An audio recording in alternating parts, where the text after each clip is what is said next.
Hi ಎಲ್ರಿಗೂ ನಮಸ್ಕಾರ. Hasini cooking ಚಾನಲ್ಗೆ ಸ್ವಾಗತ. ಇವತ್ತು ತುಂಬ ಸುಲಭವಾಗಿ ಬ್ರೆಡ್ ಪಕೋಡ ಮಾಡೋದನ್ನು ತೋರಿಸ್ಕೊಡ್ತಾ ಇದ್ದೀನಿ. ಹೇಗೆ ಮಾಡೋದು ಅಂತ ನೋಡ್ಕೊಂಬರೋಣ ಬನ್ನಿ. ಮೊದಲಿಗೆ ನಾನು 3 ಮೀಡಿಯಮ್ ಸೈಜ್ ಈರುಳ್ಳಿನ ಉದ್ದುದ್ದಕ್ಕೆ ಕಟ್ ಮಾಡಿ ಇಟ್ಕೊಂಡಿದ್ದೀನಿ. ಸ್ವಲ್ಪ ಕರಿಬೇವಿನ ಸೊಪ್ಪು, ಸ್ವಲ್ಪ ಕೊತ್ತಂಬರಿ ಸೊಪ್ಪು, ಅರ್ಧ ಸ್ಪೂನ್ ಗರಂ ಮಸಾಲ, 1 ಸ್ಪೂನ್ ಖಾರದ ಪುಡಿ, ಚಿಟಿಕೆಯಷ್ಟು ಅರಿಶಿನ, ರುಚಿಗೆ ತಕ್ಕಷ್ಟು ಉಪ್ಪು, 1-1.5 ಸ್ಪೂನ್ ಅಕ್ಕಿ ಹಿಟ್ಟನ್ನು ತೊಗೊಂಡಿದ್ದೀನಿ ಮತ್ತು ಅರ್ಧ ಬಟ್ಲಷ್ಟು ಕಡಲೆ ಹಿಟ್ಟನ್ನು ತೊಗೊಂಡಿದ್ದೀನಿ. ಇದಕ್ಕೆ ನಾವು ಬೇಕು ಅಂದರೆ ಕ್ಯಾರೆಟ್ ತುರಿ ಸಹ ಹಾಕ್ಕೊಬೋದು. ಇದಕ್ಕೆ ತರಕಾರಿ ಸಹ ಸೇರಿಸಿ ಮಾಡ್ಬೋದು, ತುಂಬ ಚೆನ್ನಾಗಿರುತ್ತೆ. ಖಾರದ ಪುಡಿ ನಿಮಗೆ ಖಾರಕ್ಕೆ ಎಷ್ಟು ಬೇಕೋ ಅಷ್ಟನ್ನು ಸೇರಿಸ್ಕೊಳ್ಳಿ. ಖಾರದ ಪುಡಿ ಬದಲಿಗೆ ನಾವು ಮೆಣಸಿನ್ಕಾಯಿ ಸಹ ಹಾಕ್ಕೊಬೋದು, ಇಲ್ಲ ಸಾಸ್ ಆದರೂ ಹಾಕ್ಕೊಂಡ್ರು ತುಂಬ ಚೆನ್ನಾಗಿರುತ್ತೆ. ಈಗ ನಾನು ಈರುಳ್ಳಿ ಮತ್ತು ಕರಿಬೇವನ್ನ ಹಾಕಿ ಚೆನ್ನಾಗಿ ಮಿಕ್ಸ್ ಮಾಡ್ಕೋತಾ ಇದ್ದೀನಿ. ಅದು ಉದ್ದುದಕ್ಕೆ ಕಟ್ ಮಾಡಿರೋದ್ರಿಂದ ನಾವು ಅದನ್ನು ಸಿಂಗಲ್ ಲೇಯರ್ ಆಗಿ ಬರಬೇಕು, ಆ ರೀತಿ ಮಿಕ್ಸ್ ಮಾಡ್ಕೊಳ್ಳೋಣ. ಈಗ ತಗೊಂಡಿರುವಂಥ ಇಂಗ್ರೀಡಿಯೆಂಟ್ಸ್ನೆಲ್ಲ ನಾನು ಅದರಲ್ಲಿ ಹಾಕ್ಕೋತಾ ಇದ್ದೀನಿ. ಹಾಕ್ಕೊಂಡು ಚೆನ್ನಾಗಿ ಮಿಕ್ಸ್ ಮಾಡಬೇಕು. ಇದಕ್ಕೆ ಅಕ್ಕಿ ಹಿಟ್ಟು ಮತ್ತು ಕಡಲೆ ಹಿಟ್ಟು ಎಲ್ಲ ಹಾಕಿ ಉಪ್ಪು ಖಾರ ಚೆನ್ನಾಗಿ ಹಿಡಿಬೇಕು, ಆ ರೀತಿ ಮಿಕ್ಸ್ ಮಾಡ್ಕೊಳ್ಳೋಣ. ಇದು ತುಂಬ ಗಟ್ಟಿಯಾಗಿ ಕಲಿಸ್ಕೊಬಾರ್ದು. ಇವಾಗ ಪಕೋಡ ಎಲ್ಲ ಮಾಡ್ತೀವಿ ಅಂದರೆ ನಾವು ಗಟ್ಟಿಯಾಗಿ ಕಲಿಸ್ಕೋತೀವಲ್ವ, ಹಾಗಾಗಿ ಗಟ್ಟಿಯಾಗಿ ಕಲಿಸ್ಕೊಬಾರ್ದು. ಇದು ತೆಳುವಾಗಿ ಇರಬೇಕು.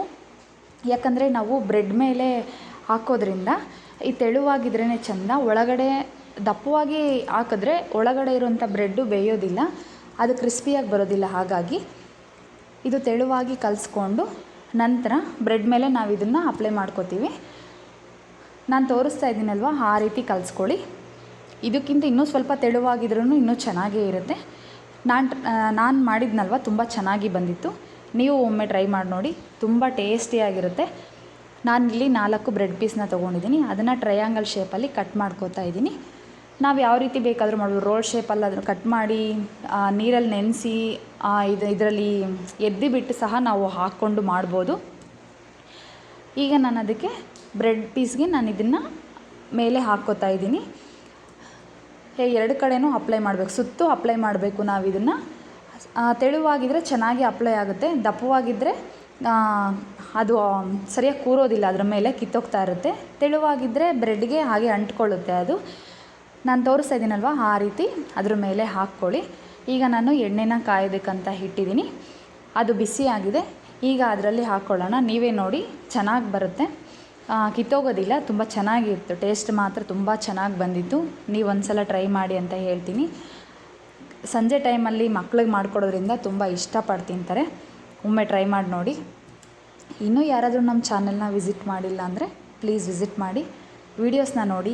ಇಷ್ಟ ಆದರೆ ಸಬ್ಸ್ಕ್ರೈಬ್ ಮಾಡ್ಕೊಳ್ಳಿ. ಹಾಗೆ ಮರಿದಿರ ಬೆಲ್ ಬಟನ್ನ ಕ್ಲಿಕ್ ಮಾಡಿ, ಯಾಕಂದರೆ ನಾನು ಯಾವುದೇ ವಿಡಿಯೋ ಅಪ್ಲೋಡ್ ಮಾಡಿದ ಮೇಲೆ ನಿಮಗೆ ನೋಟಿಫಿಕೇಷನ್ ಬರುತ್ತೆ. ಮಿಸ್ ಮಾಡದೆ ಬೆಲ್ ಬಟನ್ನ ಕ್ಲಿಕ್ ಮಾಡಿ ಸಬ್ಸ್ಕ್ರೈಬ್ ಮಾಡ್ಕೊಳ್ಳಿ. ಪೂರ್ತಿ ವಿಡಿಯೋ ನೋಡಿದ್ದಕ್ಕಾಗಿ ಧನ್ಯವಾದಗಳು.